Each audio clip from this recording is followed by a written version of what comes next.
Media workshop. I welcome my colleague here in the studio who travels with us to media workshops. He is an IT specialist, Honza Chocholka. Hello, Honza. You work with artificial intelligence every day. How would you describe what the 9th grade girl just hinted at in her answer? That she befriends artificial intelligence daily? It is a trend currently on the rise. Of course, there are many reasons why children become friends with artificial intelligence. One of them could be that children, for example, are above average gifted in mathematics, music, or some activity. Their peers do not share their interests, having different hobbies, and they feel isolated with their potential unused. So then some artificial intelligence like a chatbot can be very helpful to them in this case. That means the most commonly used one is, for example, the ChatGPT robot. How does it actually work when a child comes? Do they need to register somehow? Or what would you recommend right at the beginning if a child wants to befriend or communicate with artificial intelligence like this? What should they definitely do? It would definitely be good at the start to train the You model must not train on like oneself. That means explaining to a specific bot who I actually am. I'm like Jana, I'm 15 years old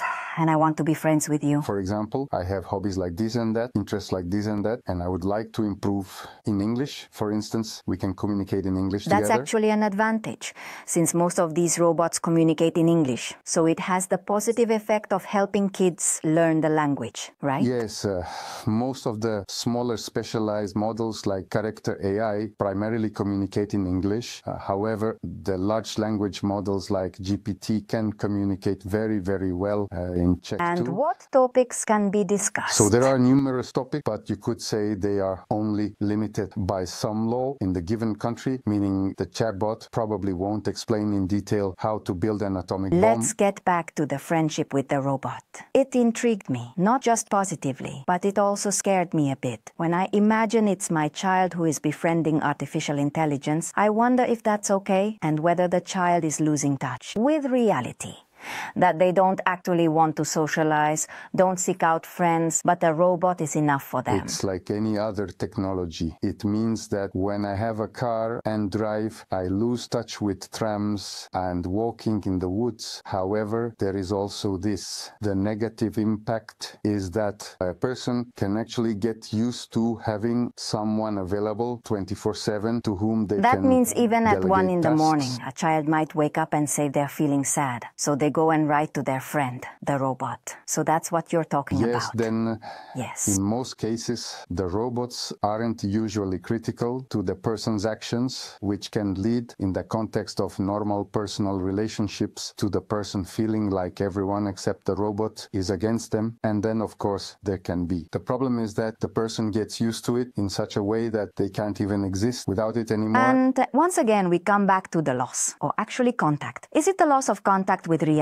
When we touch on, I don't know, topics like sexual ones, I think that's probably the most common, as we've discussed, where actually the person gets used to a level that is not even real and then no longer requires that reality, doesn't require a real person. That's right.